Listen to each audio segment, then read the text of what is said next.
When a guest comes on a show to celebrate food, yet somehow reduces a beloved household TV judge to tears before the first dish is even plated, you know you are watching something far worse than a standard TV blunder. Welcome back to the unending theater of the absurd, starring Meghan Markle. Her latest television gig on MasterChef Australia, scheduled to air on July 26th, has already imploded into a full-scale public relations disaster. This time, the drama is not about ruined recipes, cheap lifestyle tips, or tired cooking cliches. Instead, it is about a shocking display of hypocrisy, control freak behavior, and a bizarre, aggressive hatred for the exact royal connection that funds her entire lifestyle. Explosive behind-the-scenes leaks from the Network 10 crew, backed up by top entertainment commentators, paint a dark picture. Meghan's team set down brutal, ironclad demands before she even stepped on set. Their instructions to the show producers were clear and absolutely uncompromising. No one, under any circumstances, was permitted to use the word royalty or say anything that suggested a link to the British royal family. This is a woman who famously walked away from her senior duties alongside Prince Harry, supposedly to escape public pressure, build her own wealth, and live a quiet life away from the palace. You might naively think this was a noble, consistent effort to drop the titles she claimed to hate. But reality, as always with the Duchess of Montecito, paints a very different, deeply cynical picture. The breaking point came right on set when Australia's favorite culinary icon and resident judge, Pauline Yeo, a woman known for her warm, cheerful, and naturally bubbly personality, tried to introduce the surprise guest. In a moment of spontaneous warmth, Poe used the forbidden word, welcoming the high-profile guest as someone who represents royalty. What should have been a normal, polite welcome on any other television show. Instead, triggered an immediate, explosive wave of cold fury from the Duchess and her team. Meghan's team made their anger known with chilling speed, creating a heavy tension that immediately killed the energy on set. The reaction was so intense and harsh that Poe, a woman loved by millions of Australian viewers for her kindness, was left deeply hurt, embarrassed, and was reportedly crying backstage. When Poe tried to reach out directly to clear the air and apologize for stepping on those invisible, hypersensitive landmines, she was completely blocked by Meghan's team, who insisted everything go through corporate channels, a deliberate power play to prove they are untouchable. Later, as the PR team scrambled to control the damage, they pushed positive stories to outlets like Page Six, claiming everything was great and that Meghan was not upset at all. But this obvious spin completely failed to hide the massive elephant in the room. Why put a frantic, paranoid ban on the word royalty when your entire television presence, your big paydays, and your brand value depend on exploiting that very same status? This brings us to the shocking irony that has left media critics and royal watchers completely stunned. Meghan Markle did not fly all the way to Melbourne out of some noble love for home cooking or to help contestants. This was a massive, highly profitable commercial deal. A massive network payday where the main selling point of the entire episode was aggressively pushed under the title, "A Dish Fit for a Duchess." Producers did not sell the show around a successful Hollywood actress or an independent business titan. They sold her using the exact royal title she and her husband have spent years attacking in the media. When it is time to cash big checks, boost a lifestyle brand, and grab global attention, the Duchess of Sussex title is suddenly not toxic at all. It is their ultimate marketing tool, used like a glowing neon sign to squeeze every dollar from the public. But the second a local host casually says the word royalty in a warm, polite way, a total panic begins, treating a harmless, friendly comment as if it were a major insult.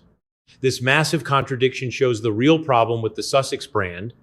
They want all the money and fame that comes with being royal, but throw tantrums when the world points out the obvious truth of what they are doing. The highly staged episode made this fake attitude even more obvious.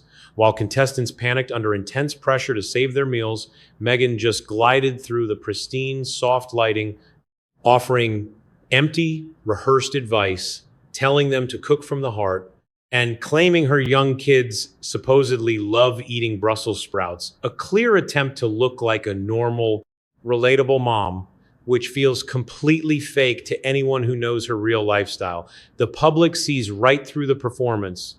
The promotional thumbnails shared by Network 10 showed an expression on Meghan's face that viewers called incredibly tense, calculated, and completely obsessed with control. Instead of building her image as a lifestyle queen, this appearance turned into a total mess, shifting all attention away from the contestants and right onto her aggressive backstage demands. Those impossible demands and that constant weaponization of her title. Talk about a masterclass in losing your audience before the show even starts. It just proves that wherever Meghan goes, the petty drama, the self-pity, and the friction are never far behind. To really understand this whole mess, you have to look at the massive contradiction right at the heart of the Sussex brand. Meghan and Harry built their entire new empire on a foundation of bitter grievances, shouting to the world that they had to escape the royal family and the media spotlight. They wanted to make their own money and live a quiet life far away from the crown. They cashed in on that story with massive multi-million-dollar streaming deals, explosive interviews, and a brutal memoir, making a fortune off their royal exit. But whenever a massive paycheck or a new lifestyle brand is on the line, those abandoned titles get dragged back out of storage, dusted off, and shoved right in our faces. That MasterChef Australia gig is just the newest, most obvious chapter in this convenient little saga. When they worked out the contract with Network 10, nobody was paying for Meghan's skills as a businesswoman or some kitchen expert. She has zero background in food. Her only real selling point, the only thing worth that massive network fee, was her royal title. Producers literally sold the entire segment around her, calling it a dish fit for a duchess. That title was the golden hook, the big marketing trick to boost ratings, grab sponsors, and make global headlines. It takes a wild amount of denial to demand that everyone pretend you have no ties to the monarchy, while you happily cash checks that only exist because of those very ties. You cannot play the victim on global TV, claim you left the royals, and then use your Duchess title to sell jam jars and lifestyle brands. Talk about wanting it both ways. And it gets worse when you look at the strict Sandringham agreement from 2020. That was the deal struck when the couple walked away from royal duties. That official agreement clearly stated that while Harry and Meghan could keep their Duke and Duchess titles, they were strictly banned from using them to make money or cashing in on their royal connections. By taking a massive corporate payday for an appearance covered in royal branding, Meghan has once again completely ripped up the entire spirit of that agreement, showing us that rules and promises only matter when they work in her favor. All that drama on set about banning the word royal, it is not about respecting the crown, and it certainly is not about protecting the monarchy. No, it is just a control tactic to make sure she controls the narrative. By banning normal words and forcing everyone around her to use a sanitized vocabulary, she's trying to build a fake reality. One where she gets all the credit, totally detached from the family that made her famous. She wants the global prestige, the red carpets, and the multi-million-dollar paychecks that only a duchess can pull in. But she absolutely hates the accountability, the rules, and even the simple words that come with the job. This pick-and-choose attitude is exactly why people are so incredibly tired of the Sussexes. Nobody is buying the victim routine anymore. Not when their actions show a desperate grab for cash and fame built entirely on the royal status they claim to hate. That backstage tantrum over a polite greeting from a popular TV judge shows just how fragile their whole brand really is. When you spend all day trying to rewrite your past while still cashing in on it, the cracks are going to show. It exposes a messy reality of control, contradictions, and commercialized royalty. To see the real difference between people who exploit their royal ties and those who keep their dignity, just look at the Princess of Wales and her family. Their quiet, down-to-earth style is the exact opposite of the constant Sussex drama. While Meghan Markle builds her career on a string of manufactured controversies, obsessive control, and selling her title to the highest bidder, her parents, Carol and Michael Middleton, have lived quiet, hardworking lives. They have shown total respect for royal boundaries ever since their daughter married into the family in 2011. The Middletons built their lives on real hard work, not on a sense of entitlement. Back in 1987, way before their daughter met a prince, Carol and Michael started a small business at their kitchen table. They packed party bags and worked late nights to build it. Over 30 years, Party Pieces grew into a highly successful online business selling kids' party supplies and decorations. They built everything from the ground up. They relied on good service and hard work, not on political favors or social shortcuts. Even when their daughter was thrust into the massive media spotlight of marrying into the royal family, the Middletons stayed completely silent. They never tried to cash in on the connection by dropping hints, sharing private stories, or using their royal ties to boost their own sales. They never once crossed that line, not in a single brochure or any social media post. Party Pieces never used Catherine's image, her title as the Duchess of Cambridge, or even a hint of their royal connections to drive sales or reel in new clients. They knew dignity and exploitation simply do not mix. This boundary defined how they lived in the public eye. While the Duke and Duchess of Sussex built a multi-million-dollar empire on public tell-alls and explosive interviews, airing every family grievance, the Middletons chose the quiet path of dignified silence. They never peddled personal stories to the tabloids, never sat down for televised pity parties, and never used their closeness to the throne to settle scores. When public pressure mounted, they quietly absorbed the blow. They chose to offer a safe, grounded haven for their grandchildren, instead of turning their private lives into a cheap commodity. The contrast highlights a deeper truth about character. Marrying into the royal family brings an unwritten rule: you carry yourself with absolute discretion and restraint. Embracing these expectations naturally, the Middletons prove that true respect means protecting the crown through quiet loyalty. They never had to police the language of others or pretend they had no ties to the throne. Their actions did all the talking. Living honestly and working hard, they respected boundaries without ever needing to manufacture drama for the cameras. Looking at the vastly different paths chosen by these two families, it is easy to tell the difference between real humility and performative grievance. One family spent decades doing honest labor to build an independent business, honoring royal tradition by never trading it for personal cash. The other traded their duties for the glitz of California, all while clinging to every ounce of royal branding to fund a lavish lifestyle. Years later, the divide is still glaring, exposing the hollow core of a brand built on contradictions. It proves that real respect is earned through silence, integrity, and quiet grace, not by demanding control over how the public sees you. The end of an entrepreneurial journey is rarely loud. The glamour and fanfare fade away, leaving only quiet reality. But this final chapter can also be the ultimate test of character. That was the harsh reality for the Middletons when their business, Party Pieces, closed its doors and entered administration in mid-2023. For over 30 years, the company was the life work of Carol and Michael Middleton, started at their kitchen table in 1987 and grown into a beloved British household name. It was built on decades of early mornings, meticulous planning, and sheer relentless hard work. Then the global pandemic hit the events sector like a wrecking ball.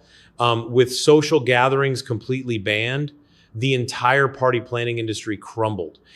With public life at a complete standstill for months, Party Pieces suffered massive financial hits that they could never truly recover from. Even with efforts to restructure, the rising debts became completely insurmountable. It forced them into insolvency, ending with a sale to an outside buyer. For any family, watching a lifelong business collapse under sudden economic forces is a deeply painful experience, bringing stressful administrative hurdles and very intense public scrutiny. Yet, the way the Middletons handled this corporate failure only strengthened their reputation. It set them worlds apart from public figures who immediately used their status to survive adversity. When the business went under, Carol and Michael did not run to major TV networks to complain about their bad luck. They did not produce a multi-part documentary series pointing fingers at outside forces. They also refused to cash in on their stress with tell-all books or sympathy tours. Instead, they met the crisis with the quiet, dignity, practical mindset, and accountability you expect from honest business owners. They worked directly with creditors, followed every step of British business law, and accepted the harsh reality of the free market without crying foul or demanding special favors. There was no backroom lobbying for royal help, no desperate attempts to use their tie to the future queen to soften the blow, and no bitter rants against the system. They accepted the loss with pure grace. They proved that their independent spirit was not just a clever slogan, but a real lifestyle rooted in self-reliance and responsibility. This determination to stand on their own feet shows the massive gap between their values and the culture of entitlement surrounding the Duke and Duchess of Sussex. While the Sussexes consistently monetize their grievances and royal ties whenever things go wrong, the Middletons simply choose the path of quiet resilience. They knew that integrity means taking ownership of your wins and losses without dragging the crown or your royal relatives into your business. When the market dealt a tough hand, they closed up shop quietly, refusing to turn their misfortune into a worldwide drama to seek sympathy and cash from the public. Today, with the party pieces chapter closed and family health hurdles behind them, Carol and Michael Middleton have retired from the business world.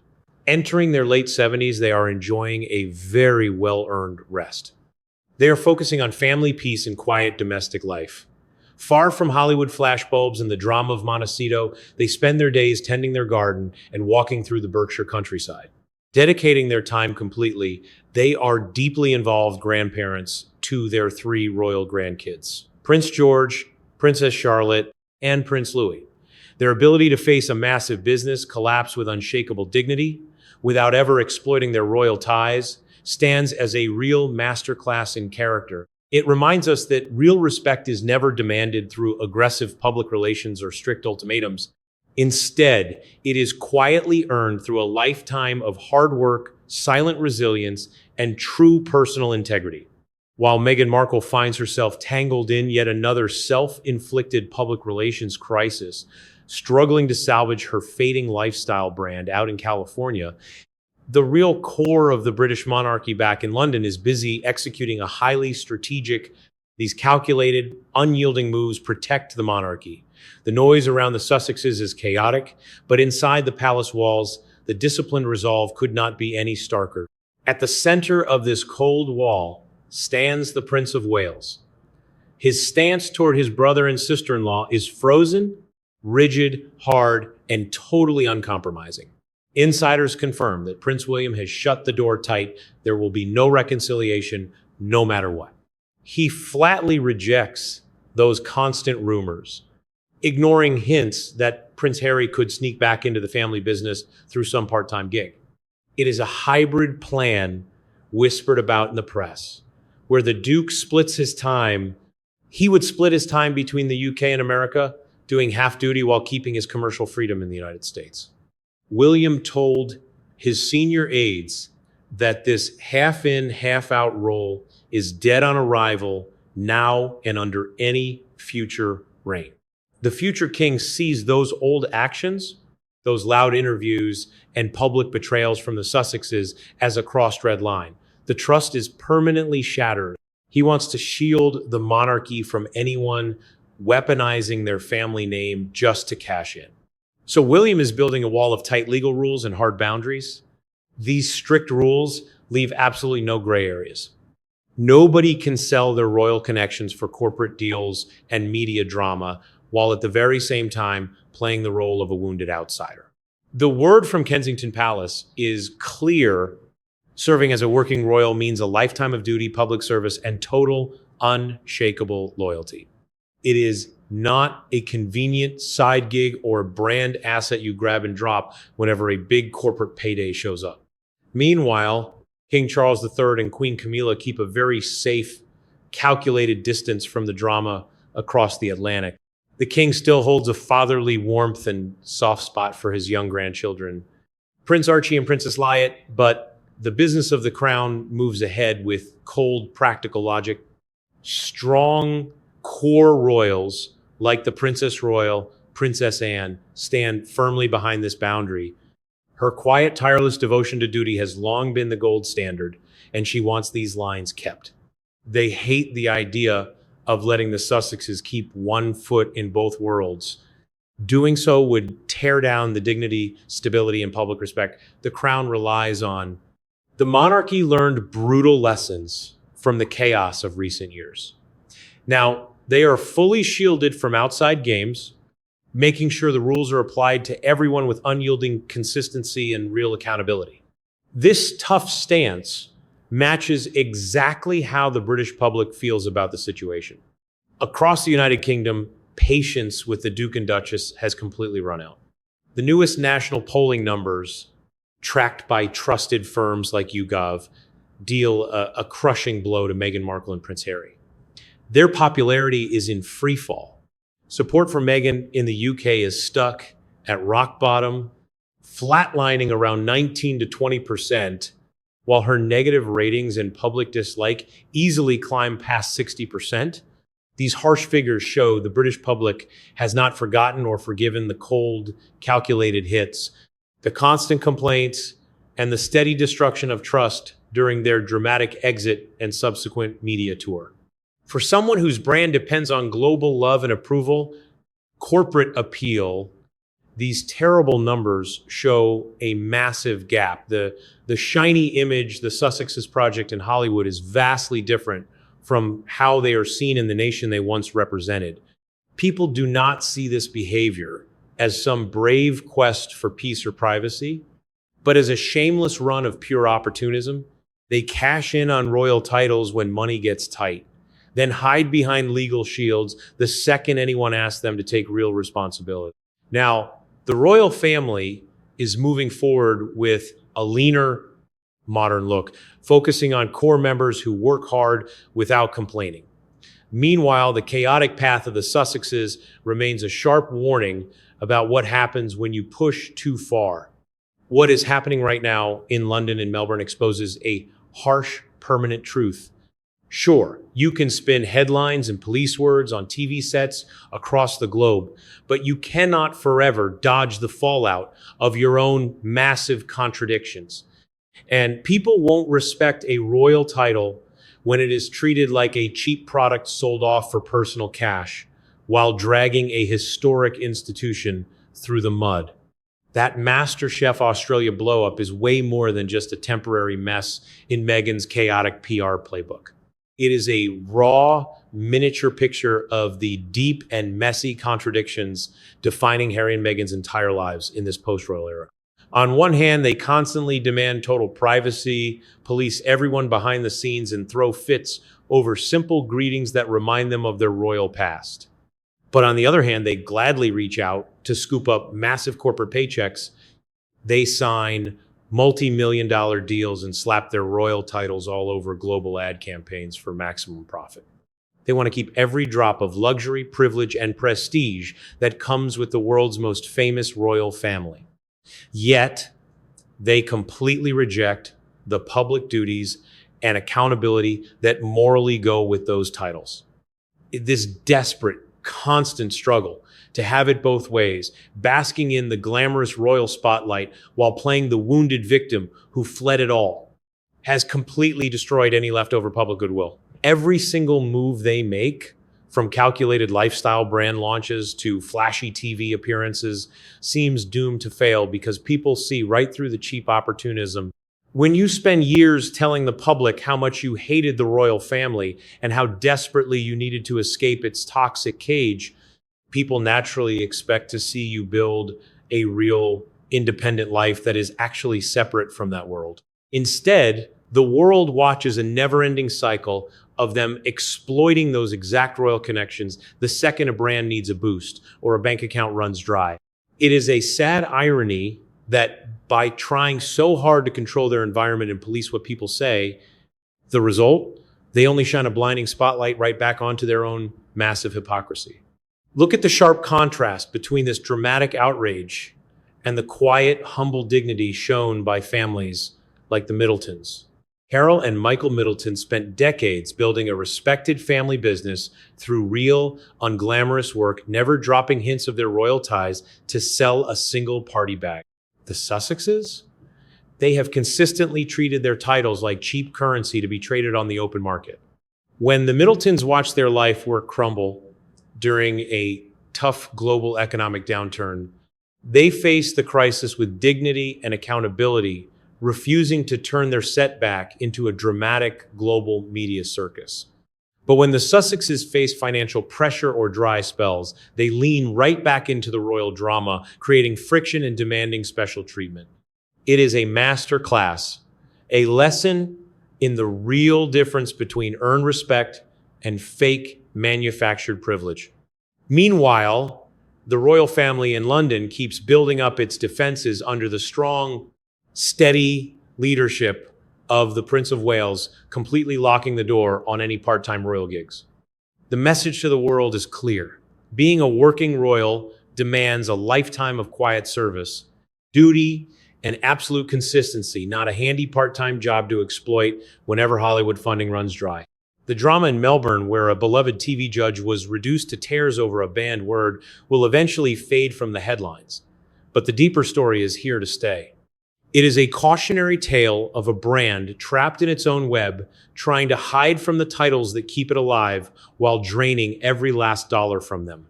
In the end, no amount of behind-the-scenes control, slick PR spin, or frantic word policing can keep you ahead of the truth. You cannot tell everyone you threw away the crown while using it like a bright neon sign to sell lifestyle goods to the highest bidder. And the public? They will always see right through that fragile mask.